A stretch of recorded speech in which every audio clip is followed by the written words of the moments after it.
পাকিস্তান অধিকৃত কাশ্মীরে বেশ কিছু সন্ত্রাসবাদের বিরুদ্ধে উড়িতে সন্ত্রাসী হামলার বদলা নিতে ইন্ডিয়ান সেনাবাহিনী কর্তৃক ২০১৬ সালে একটি সার্জিক্যাল স্ট্রাইক মিশন পরিচালিত হয়। উরি হামলায় লোমহর্ষক হত্যাযজ্ঞের ঘটনা কিভাবে ঘটেছিল তা জানতে হলে দেখতে হবে বাস্তব ঘটনার ওপর নির্মিত ২০১৯ সালে মুক্তিপ্রাপ্ত উরি দ্য সার্জিক্যাল স্ট্রাইক মুভির এক্সপ্লেনেশন। আজকের মুভিতে উরি হামলার ঘটনাটি ৫টি আলাদা আলাদা পর্ব দ্বারা বিভক্ত। যেহেতু এটি একটি বাস্তব ঘটনার ওপর নির্মিত মুভি, তাই আমিও প্রতিটি পর্ব আলাদা আলাদাভাবে উপস্থাপন করছি। মুভিটি শুরু হয় উরি হামলার ঠিক ১ বছর আগের একটি দৃশ্য দিয়ে। ৪ জুন ২০১৫ সালে মণিপুরের চন্দ্রালে একটি গহীন জঙ্গলের রাস্তায় ডোগরা রেজিমেন্টার নামক ভারতীয় সেনাদের একটি কনভয়ের ওপর সন্ত্রাসীরা অতর্কিত হামলা করে। কনভয়টি তাদের বেজের দিকে যাচ্ছিল। হঠাৎ একটি বাসের টায়ার পাংচার হয়ে গেলে সেনারা তা ঠিক করতে বাস থেকে নিচে নামে, আর তখনই তাদের ওপর প্রচণ্ড ভারী গুলিবর্ষণ শুরু করে সন্ত্রাসী বাহিনী। কোনো কিছু বুঝে ওঠার আগেই বাসে থাকা অনেক সেনাবাহিনী মারা যায়। এক পর্যায়ে সন্ত্রাসীদের পাল্টা গুলি করলে সন্ত্রাসীরা পিছু হাঁটতে শুরু করে। তবে সন্ত্রাসীরা যাবার আগে একটি বোমা বিস্ফোরণ করে বাসটিকে উড়িয়ে দেয়।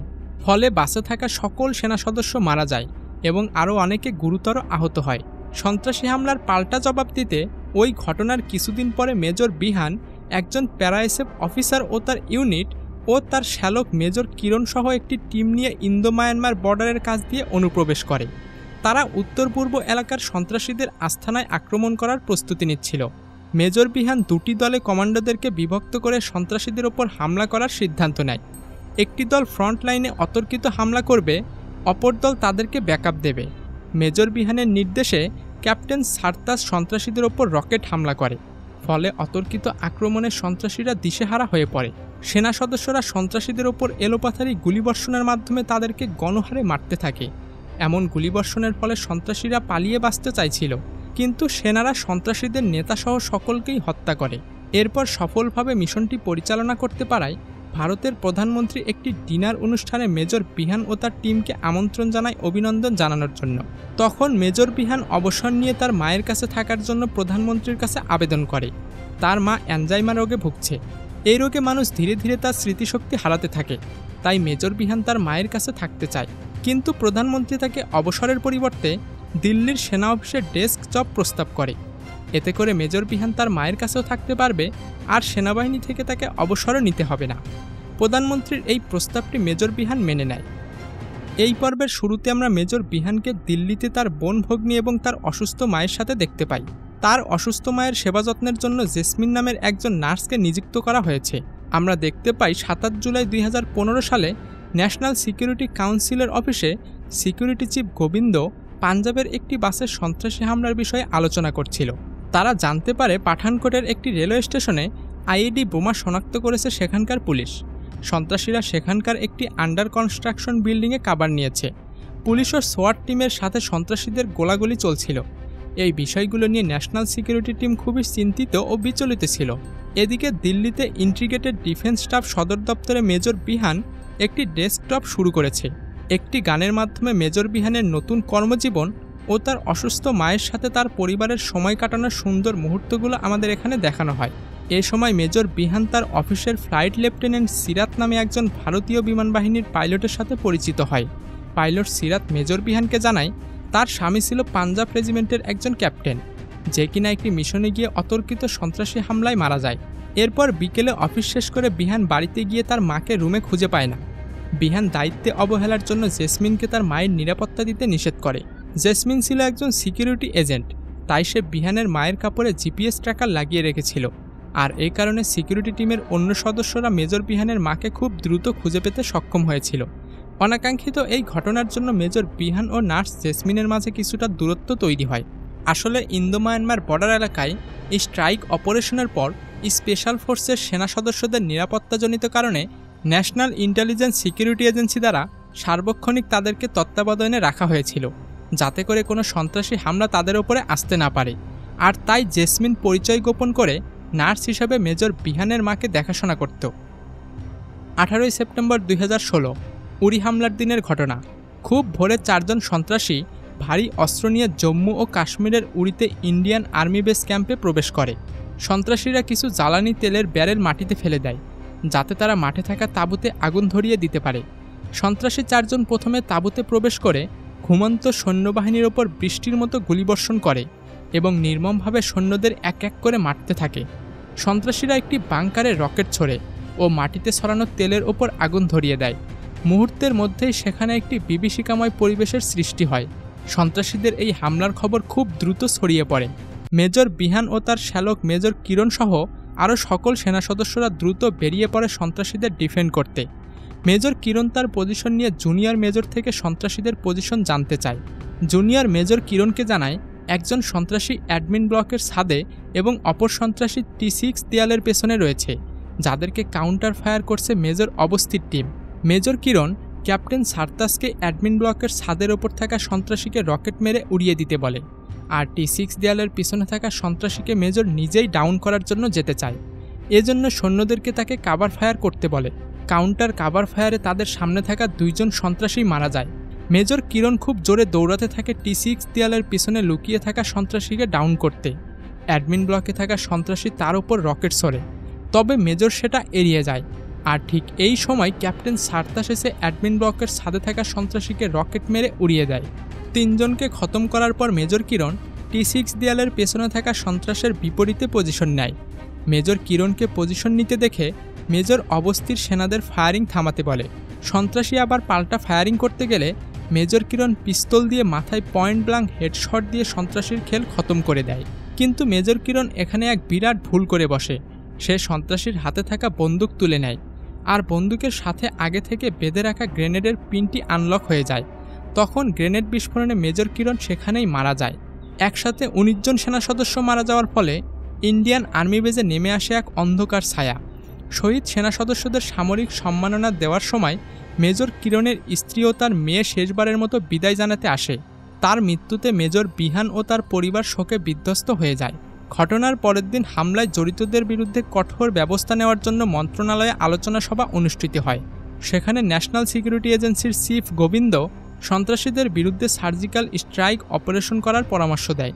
প্রধানমন্ত্রী 10 দিনের মধ্যে গোবিন্দকে সার্জিক্যাল স্ট্রাইক অপারেশন পরিচালনা করার জন্য পারমিশন দেয়। শ্যালকের মৃত্যুতে ভগ্নী ও বোনের কষ্ট দেখে এবং নিজের দায়িত্বশীলতার জায়গা থেকে মেজর বিহান তার ডেস্কটপ ছেড়ে উদমপুরের নর্দন কমান্ডো ঘাঁটিতে যায়। সেখানে সে সেনাপ্রধান জেনারেল অর্জুন সিংয়ের সাথে দেখা করে এবং তাকে অনুরোধ করে সার্জিক্যাল স্ট্রাইক অপারেশনে তাকে যুক্ত করতে। এরপর মেজর বিহান বিহার রেজিমেন্ট থেকে এলিট ফোর্স কমান্ডোদের বেছে নেয়।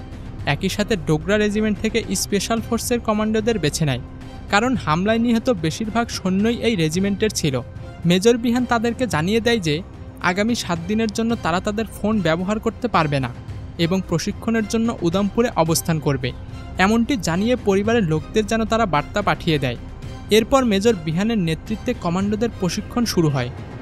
22 সেপ্টেম্বর 2016 সার্জিক্যাল স্ট্রাইক অপারেশনের ঠিক 6 দিন আগে পাকিস্তানের ISI হেডকোয়ার্টার থেকে সন্ত্রাসীদের 7টি লঞ্চপ্যাড লোকেশনের তথ্য ইন্ডিয়ান ন্যাশনাল সিকিউরিটি এজেন্সির কাছে হস্তান্তর হয়। খবর পাওয়া মাত্রই সিকিউরিটি চিফ গোবিন্দ তার টিম মেম্বার এজেন্ট পল্লবীর সাহায্যে স্যাটেলাইট ইমেজের মাধ্যমে 5টি জায়গা নিশ্চিত করে। এর মধ্যে মুজাফফরবাদ লঞ্চপ্যাড থেকে উড়ি হামলায় সম্পৃক্ততা সবচেয়ে বেশি ছিল। বাকি 2টি জায়গা ক্লাউড কাভারেজের জন্য নিশ্চয়তা মিলছিল না। এ ব্যাপারে সহায়তা নিতে সিকিউরিটি চিফ গোবিন্দ DRDA-এর প্রধান বায়ানের সাথে দেখা করতে যায়। সে চাচ্ছিল তার কাছ থেকে ড্রোন ফুটেজ সহায়তা নিতে। সেখানে গোবিন্দর সাথে ঈশান নামের একটি ছেলের পরিচয় হয়, যে সেখানে ইন্টার্নশিপ করতে এসেছিল। সে গারল নামে একটি ড্রোন তৈরি করেছিল, যেটি দেখতে ইগলের মতো ছিল। এরপর NSA গোয়েন্দা বাহিনী 2 জন সন্দেহভাজন সন্ত্রাসীকে আটক করে। সন্ত্রাসীদের জিজ্ঞাসাবাদের মাধ্যমে তথ্য নিয়ে মেজর বিহান ও পল্লবী রয়ের সহায়তায় জানতে পারে সাকটি গ্রামে 2 জন সন্ত্রাসী রয়েছে, যারা সন্ত্রাসী কর্মকাণ্ডের জন্য ট্রেনিং সেন্টার পরিচালনা করছে এবং উড়ি হামলার পেছনে তাদের হাত রয়েছে। সিকিউরিটি চিফ গোবিন্দ পাকিস্তানিদের বিভ্রান্ত করার জন্য বর্ডার এলাকায় আর্টিলারি বাহিনীকে গোলাগুলির মাত্রা বাড়িয়ে দিতে বলে এবং তাদের কিছু পেট্রোলিং হেলিকপ্টারকে পাকিস্তানি বাহিনীর মতো রং করার পরামর্শ দেয়। এইদিকে কমান্ডোরা মেজর বিহানের অধীনে প্রশিক্ষণ নিতে শুরু করে। মেজর বিহান ফ্লাইট লেফটেন্যান্ট সিরাজকে সার্জিক্যাল স্ট্রাইক মিশনের পাইলট হিসেবে নির্বাচন করে। এদিকে পাকিস্তানের ISI হেডকোয়ার্টারের কর্মকর্তারা ভারতীয় সেনাবাহিনীর কার্যকলাপ সন্দেহ করলেও সঠিক নজরদারি ও অবমূল্যায়নের কারণে বিষয়টি উড়িয়ে দেয়। সার্জিক্যাল স্ট্রাইক অপারেশনের 2 দিন আগে ইন্ডিয়ান আর্মির একটি ফরওয়ার্ড পোস্ট থেকে ঈশানের তৈরি সেই গারল উড়িয়ে দেয়।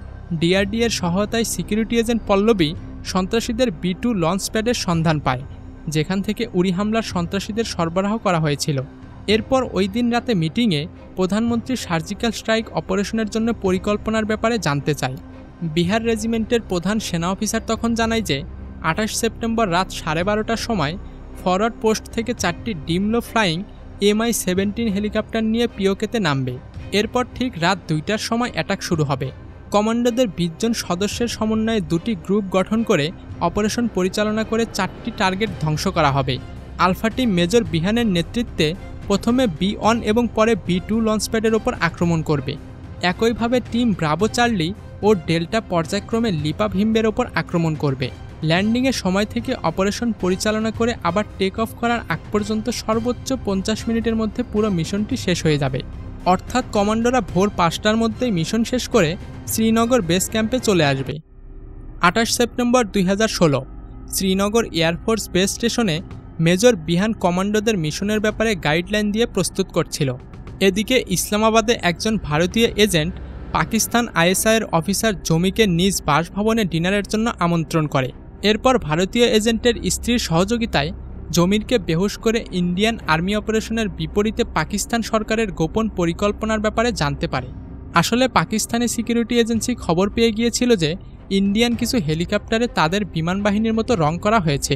তাই পাকিস্তানি এয়ারফোর্স সিকিউরিটি আরও জোরদার করার জন্য মুজাফফরবাদ সেক্টরে একটি radar base surface two air missile system অর্থাৎ SAM অ্যাক্টিভ করে রেখেছে। যদি ইন্ডিয়ান সেনাবাহিনীর কোনো হেলিকপ্টার LOCর 20 কিলোমিটারের আয়তনের মধ্যে প্রবেশ করে তাহলে তাদের অ্যান্টি এয়ারক্রাফট মিসাইলটি অ্যাক্টিভ হয়ে হেলিকপ্টারটি ভূপাতিত করবে। খবর পাওয়া মাত্রই র এজেন্ট ইন্ডিয়া NSCFের অফিসার গোবিন্দকে রিপোর্ট করে এবং মেজর বিহানকে অর্থাৎ আলফা টিমকে দ্রুত মিশন বাতিল করার আদেশ দেয়। কিন্তু মিশন বাতিলের ঘোষণা শুনে মেজর বিহান বিকল্প আরও একটি প্ল্যান করে এই মিশন বাস্তবায়নের জন্য। প্ল্যান হলো মেজর বিহান তার আলফা টিমকে পিওকে বর্ডারের স্থানীয় সেনাবাহিনীর সহায়তায় গুহার মধ্য দিয়ে পরিচালিত করবে, যেভাবে সন্ত্রাসীরা উড়ি হামলার জন্য মুজাফফরবাদ থেকে ইন্ডিয়া প্রবেশ করেছিল।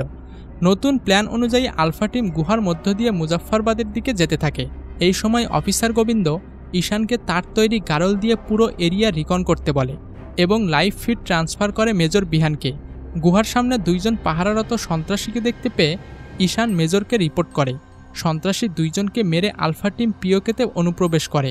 খুব দ্রুত আলফা টিম চাকুটি গ্রামের B1 লঞ্চপ্যাডের এরিয়ায় নির্দিষ্ট সময়ের চেয়ে মাত্র 13 মিনিটের ব্যবধানে পৌঁছায়। ফ্রন্টলাইন কমান্ডো এবং ব্যাকআপ কমান্ডো গ্রুপ 2 দিক থেকে তাদের ওপর অতর্কিত হামলা চালায়। নিস্তব্ধ গহীন জঙ্গলে শুরু হয় বৃষ্টির মতো গুলিবর্ষণ। সন্ত্রাসীরা পাল্টা ফায়ারিং করে খুব বেশি সুবিধা করতে পারছিল না। আলফা টিম সফলভাবে B1 লঞ্চপ্যাডের সকল সন্ত্রাসীদের মেরে B2 লঞ্চপ্যাডের দিকে অগ্রসর হতে শুরু করে। B2 লঞ্চপ্যাডটি ছিল চাকুটি গ্রামের ঠিক মাঝ বরাবর, তাই এটি ছিল অনেক ঝুঁকিপূর্ণ। নিরাপত্তার দিক থেকেও এই লঞ্চপ্যাডটি ছিল তুলনামূলক শক্তিশালী। আলফা টিম খুব সাবধানতার সাথে সন্ত্রাসীদের আস্তানায় প্রবেশ করে এবং আক্রমণের জন্য আলফা টিম তাদের সকল ধরনের পূর্ব প্রস্তুতি শেষ করেছে। এমন সময় অসাবধানতাবশত একজন সেনা সদস্যের পায়ে বালতির আঘাতের শব্দ হয়। তখনই সন্ত্রাসীরা সতর্ক হয়ে যায় আর আলফা টিমের ওপর অ্যাটাক করে। কিন্তু আলফা টিমের পূর্ব প্রস্তুতি থাকার কারণে সন্ত্রাসীরা কোণঠাসা হয়ে পড়ে। কোনো সন্ত্রাসীকে ছাড় না দিয়ে আলফা টিম খুঁজে খুঁজে প্রত্যেকটা সন্ত্রাসীকে মেরে ফেলে। তবে একজন সন্ত্রাসী পালাতে গেলে তাকে মেজর বিহান আটক করে। জিজ্ঞাসাবাদের পর জানা যায় সন্ত্রাসীদের লিডার একটি গোপন ঘরে লুকিয়ে আছে আর সিসিটিভি ক্যামেরায় সকল কিছু সে পর্যবেক্ষণ করছে। সিসিটিভি ক্যামেরার কেবল লাইন ফলো করে মেজর বিহান সন্ত্রাসীদের লিডার যে ঘরে লুকিয়েছিল সেখানে পৌঁছে যায়। সন্ত্রাসী লিডার আগে থেকেই প্রস্তুত ছিল, এজন্য সে মেজরের ওপর গুলি চালায়। কিন্তু মেজর বিহান সামনের দরজা দিয়ে না ঢুকে পেছন থেকে সন্ত্রাসী লিডারের ওপর ঝাঁপিয়ে পড়ে। এরপর 2 জনের মধ্যে হ্যান্ড টু হ্যান্ড কমব্যাট শুরু হয়। এক পর্যায়ে লিডারকে মেরে ইন্ডিয়ান আর্মির খুনের বদলা নেয় মেজর বিহান। এর মধ্যে আবার গ্রামবাসী পাশের স্থানীয় পুলিশকে খবর দিয়েছিল। পুলিশ আসার খবর শুনে মেজর বিহান তার টিমকে দ্রুত এলাকা ছাড়তে বলে। সন্ত্রাসীদের লিডারকে মেরে মেজর বিহান পালানোর সময় পুলিশ তার ওপর গুলি করে। এরপর যা হওয়ার সেটাই হয়। ফেরার পথে আলফা টিম এক্সট্রাকশন পয়েন্টের কাছাকাছি চলে আসলে তাদের উপর পাকিস্তানি এয়ারফোর্সের MI-17 হেলিকপ্টার গুলি করা শুরু করে। তখন ফ্লাইট লেফটেন্যান্ট সিরাত পাকিস্তানি গানশিপের ওপরে উল্টো গুলি চালিয়ে আলফা টিমকে ব্যাকআপ দেয়।